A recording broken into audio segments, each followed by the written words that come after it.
Yes, you can, and I'm going to show you 3 different ways you can accomplish this, starting with the least complicated method, which requires 0 special equipment. The last method does require more care and equipment, but results in a better tasting latte, in my opinion. Okay, let's jump right in with method 1. All you'll need is instant coffee, a jar with a lid or a whisk, milk, a way to heat your milk, and either sugar and vanilla extract or vanilla syrup to sweeten if desired. You don't need to sweeten your latte, of course, but I wanted to include this option in case you do like a sweet latte. You'll start by making your espresso. Okay, let's clear something up from the start. All of the coffee for these homemade latte methods are not true espresso. Rather, they are approximately espresso strength coffee. To make true espresso, you do have to have a special machine. This tutorial is merely to teach you how to come close to the flavor of espresso. With that out of the way, let's begin. Place 2 to 3 teaspoons of instant coffee in a 12-ounce mug.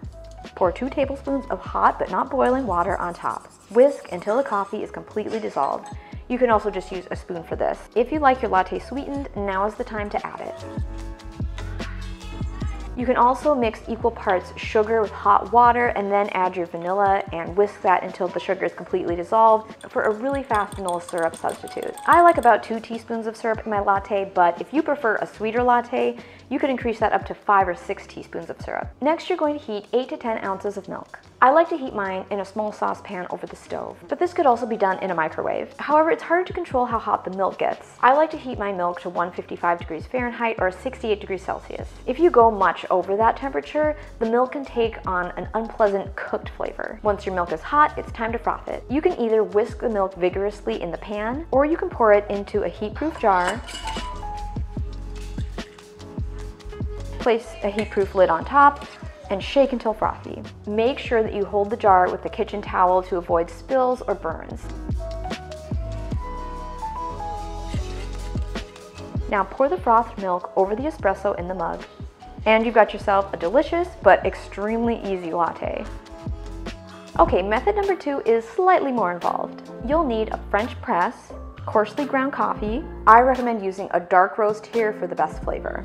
Milk and a way to heat it, a sweetener of choice if desired, and optionally a handheld milk frother to froth your milk. You're going to start by making your coffee. And of course, first of all, you'll grind it coarsely. If you don't have a coffee grinder, some bulk stores will allow you to grind the coffee there and adjust it to a coarse setting such as French press. Or if you buy your coffee from a coffee shop, you can ask them to grind your beans for French press or to a coarse setting. Place 1/4 cup of your coarsely ground coffee into the canister of the French press. It works best if you use a smaller French press for this. Pour 3 ounces of 190 degrees Fahrenheit or 87 degrees Celsius water over the coffee grounds. Stir well and put the lid of the French press on top, but don't plunge down yet. Allow the coffee to brew in the French press with the lid on for 4 minutes and then plunge it down all the way. Pour into a 12-ounce mug. Again, if you want to sweeten your latte, now's the time to do it. As with the first method, heat 8 to 10 ounces of milk to 155 degrees Fahrenheit or 68 degrees Celsius. Now, you can actually clean the coffee out of the French press and use that to froth your milk, which I'll discuss in more detail in the next method. Or you can use a handheld milk frother to easily froth the milk in the pot. Just be careful to not overflow the pot. Make sure to use a pot that's large enough to account for the expansion of the milk. Now pour your frothed milk over the French press espresso in the mug and enjoy.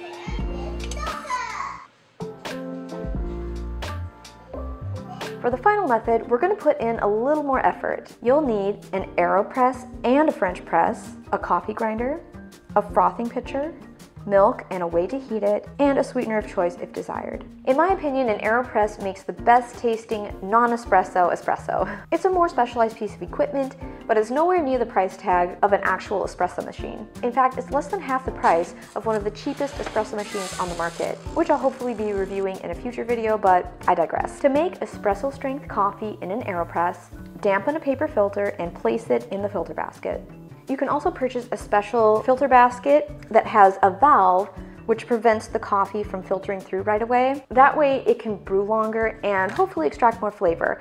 I've just started using this, so I can't say for sure that the flavor is exponentially better than just with the traditional method of the Aeropress, but this is a fun little option. It will add to the price tag, however. You can also purchase a reusable stainless steel filter if you prefer. Screw the filter basket onto the chamber and place 1/4 cup plus 1 tablespoon of finely ground dark roast coffee into the chamber. Place the Aeropress over a heat-proof jar, or your mug and pour 2.5 ounces of 175° Fahrenheit or 79° Celsius water over the coffee. Stir with the provided stir stick and plunge the Aeropress down, going all the way down to the grounds. Sweeten to taste if desired.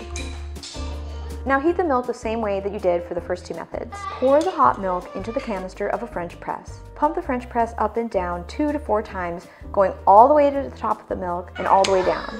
Now pump the French press 10 to 15 times. This time only go about halfway or 3/4 of the way down the canister, and don't lift the plunger very far above the level of the milk. Finally, pump the French press about 50 to 100 times, but this time only do little pumps at the bottom of the French press. You'll need to experiment with the number of pumps and how much air you incorporate by lifting the plunger above the level of the milk. This is because different types of milk will froth differently, so I can't really give you a specific number. If you find that you're always over frothing your milk, you can replace 1/4 of the milk with cream. Now pour the frothed milk into a frothing pitcher. This isn't necessary if you're not trying for latte art, but you need a pitcher with a proper spout if you want to practice that. Make sure to groom the milk by tapping the pitcher on the counter to pop any air bubbles, and swirl the pitcher just before pouring to make the milk more uniform. Pour a little of the frothed milk into the coffee and swirl to evenly distribute it in the cup. And now you can attempt your pour. Even if you're not trying for latte art, this method of frothing results in a better texture of milk, in my opinion, which of course results in a nicer final latte.